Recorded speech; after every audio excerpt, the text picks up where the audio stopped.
Hello student, आज हम आप सबों को क्लास टेंथ का हिंदी पढ़ाने वाले हैं, जो आप लोगों के लिए बहुत महत्वपूर्ण है। परीक्षा की दृष्टि से बहुत महत्वपूर्ण है। जो आज मैं आपको 20 ऑब्जेक्टिव बताऊंगा, बहादुर से बहादुर चैप्टर आज पढ़ाने वाला हूं। देखते हैं आप कितना सही कर पाते हैं। 20 क्वेश्चन आपका रहेगा, देखते हैं आप कितना सही कर पाते हैं। आज बहादुर क्वेश्चन को क्लियर करने वाले, बहादुर से सारे ऑब्जेक्टिव को क्लियर करने वाले। यही 20 ऑब्जेक्टिव बहादुर से महत्वपूर्ण है, तो आप लोग देखना ना भूलें, यह बहुत महत्वपूर्ण है बहादुर से।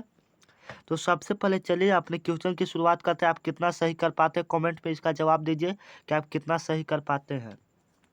तो चलिए, बहादुर का पूरा नाम क्या था, आपको बताना है कि बहादुर का पूरा नाम क्या था। यदि इसका आप जवाब जानते हैं तो इसका जवाब कमेंट में दीजिए।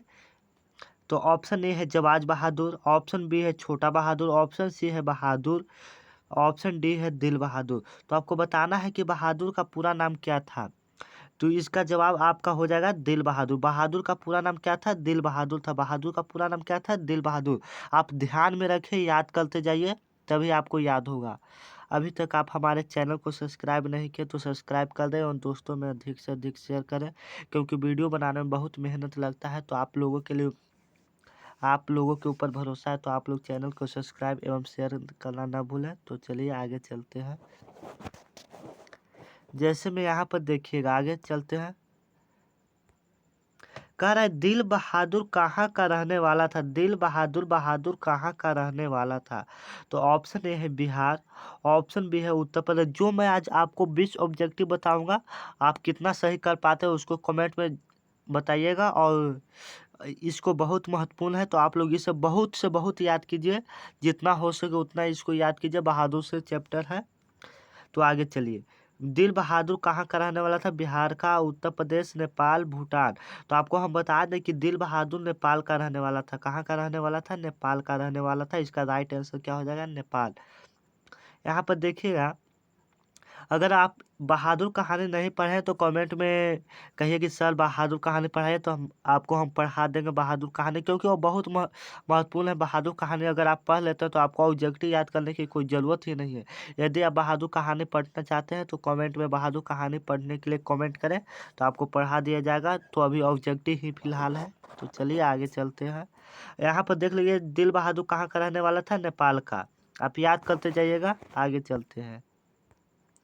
कह रहा है कि लेखक के रिश्तेदार ने बहादुर पर क्यों आरोप लगाया। लेखक के रिश्तेदार ने बहादुर पर क्यों आरोप लगाया, मैंने क्या आरोप लगाया? तो ऑप्शन ए है पैसा चुराने का, ऑप्शन बी है गहना चुराने का, ऑप्शन सी है अंगूठी चुराने का, ऑप्शन डी है मोती चुराने का।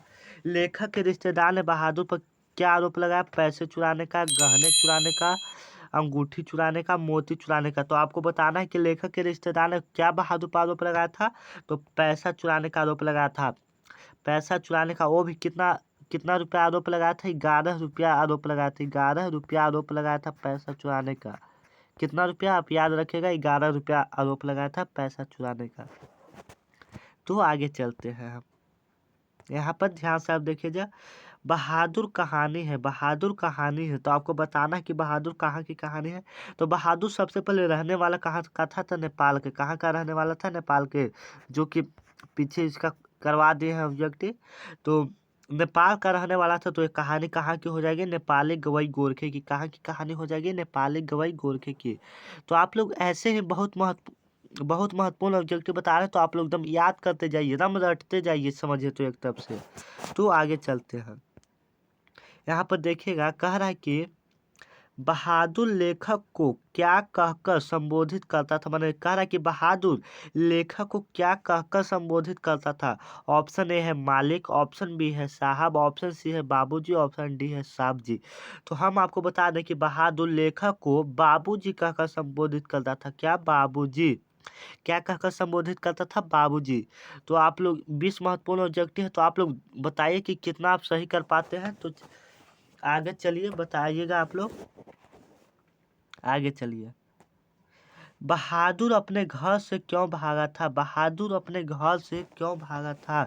ऑप्शन ए है घूमने के कारण, ऑप्शन बी है नौकरी के कारण, ऑप्शन सी है माँ की मार के कारण, ऑप्शन डी है पिता के कारण। तो आपको हम बता दें कि बहादुर माँ की मार के कारण भागा था। माँ की मार के कारण। कहानी जब आपको पढ़ाएंगे तो बहुत इंटरेस्ट, आपको बहुत मज़ा आएगा पढ़ने में। तो आप लोग कहानी पढ़ने के लिए तैयार हो जाइए। बहुत जल्द हम आपको कहानी भी इसका लेके आने वाले हैं। तो आगे चलिए।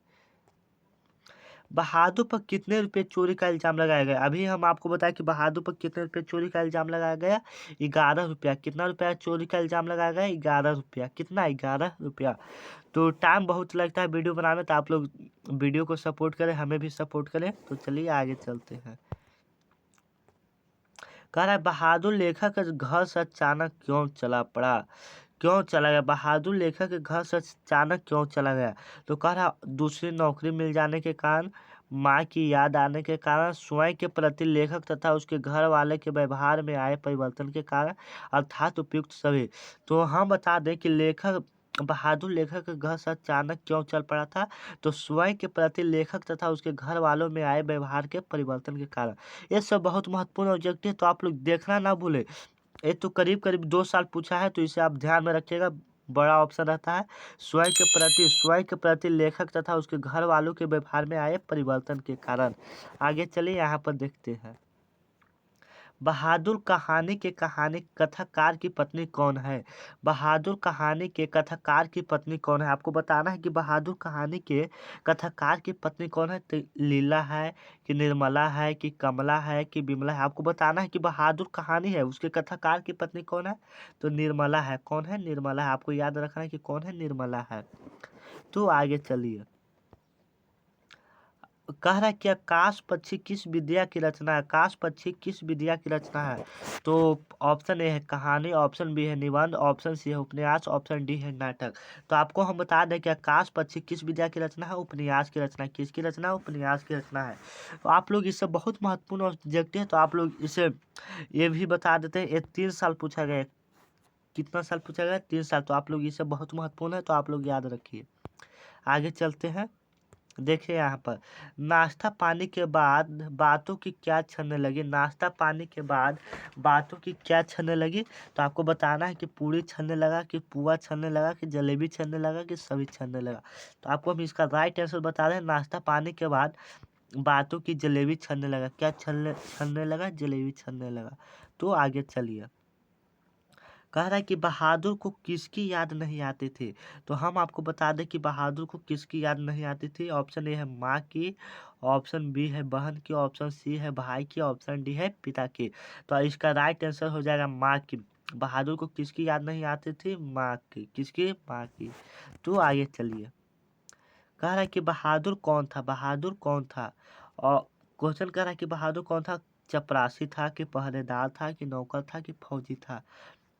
तो बहादुर कौन था? तो बहादुर नौकर था। अगर आप इस सब का जवाब जानते हैं तो कमेंट में देते जाइए साथ में। चलिए आगे चलते हैं। कह रहा है कि कहानीकार के लड़के का क्या नाम था? कहानीकार के लड़के का क्या नाम था? किसलय नाम था कि कासू नाम था कि केसू नाम था कि किशोर नाम था?